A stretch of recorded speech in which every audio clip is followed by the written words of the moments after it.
തൻ്റെ സ്വപ്നങ്ങളെയും ശരീരത്തെയും മാരകമായ രോഗം തളർത്തുമ്പോഴും പുഞ്ചിരിയോടെ ക്രിസ്തുവിനെ മുറുകെ പിടിച്ച ഒരു യുവ സെമിനാരി വിദ്യാർത്ഥി കൂടി വിടവാങ്ങി.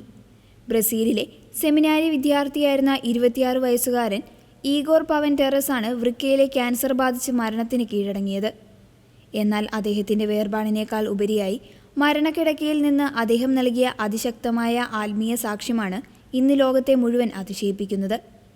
പൗരോഹിത്യം സ്വീകരിച്ച് ജനങ്ങളെ സേവിക്കണമെന്ന തീവ്രമായ ആഗ്രഹത്തോടെ സെമിനാരിയിൽ പഠനം തുടരുന്നതിനിടയിലാണ് അദ്ദേഹത്തിന് രോഗം ബാധിച്ചത്.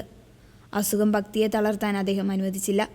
തൻ്റെ രോഗം മൂർച്ഛിച്ച ഘട്ടത്തിൽ പൗരോഹിത്യം സ്വീകരിക്കാൻ കഴിയില്ലെന്ന് ഉറപ്പായപ്പോൾ ഈഗോർ പവൻ എഴുതിയ വാക്കുകൾ ഇങ്ങനെയായിരുന്നു: പലരും ചോദിക്കുന്നു, എന്തുകൊണ്ടാണ് ദൈവം എനിക്ക് ഈ രോഗം നൽകിയതെന്ന്. എന്നാൽ ഞാൻ പറയുന്നു, ഈ രോഗം എനിക്ക് ദൈവം നൽകിയ ഏറ്റവും വലിയ സമ്മാനമാണ്. ക്രിസ്തുവിൻ്റെ കുരിശിലെ പീഡാനുഭവങ്ങളിൽ നേരിട്ട് പങ്കുചേരുവാൻ എനിക്ക് ലഭിച്ച അപൂർവമായ അവസരമാണിത്. എൻ്റെ പൗരോഹിത്യം ഞാൻ ഈ ആശുപത്രി കിടക്കയിൽ നിന്ന് അനുഷ്ഠിക്കുകയായിരുന്നു. തൻ്റെ രോഗകിടക്കയെ ഒരു അൾത്താരയായും സ്വന്തം ശാരീരിക വേദനകളെ ലോകത്തിൻ്റെ രക്ഷയ്ക്കായി അർപ്പിക്കുന്ന ബലിയായും അദ്ദേഹം കണ്ടു.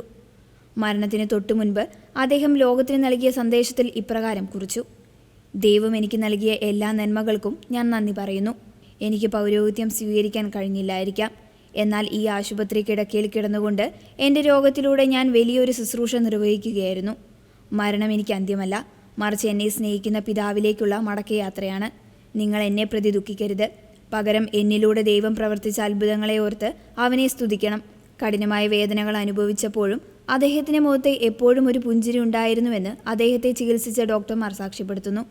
സഹരോഗികൾക്കും നേഴ്സുമാർക്കും അദ്ദേഹം വലിയൊരു ആശ്വാസമായിരുന്നു. തൻ്റെ പരിമിതികളെ വിശ്വാസം കൊണ്ട് മറികടക്കാമെന്ന് തെളിയിച്ച അദ്ദേഹം ആധുനിക കാലഘട്ടത്തിലെ വിശുദ്ധിയുടെ മികച്ച മാതൃകയാണെന്ന് മെക്സിക്കോയിലെ സഭാ നേതൃത്വം അനുസ്മരിച്ചു. ഒരു പുരോഹിതനായ അഭിഷിക്തനാകാൻ അദ്ദേഹത്തിന് സാധിച്ചില്ലെങ്കിലും സ്വന്തം ജീവിതം തന്നെ ഒരു വലിയ പ്രസംഗമാക്കി മാറ്റി ലോകത്തോട് സംസാരിക്കാൻ അദ്ദേഹത്തിന് കഴിഞ്ഞു.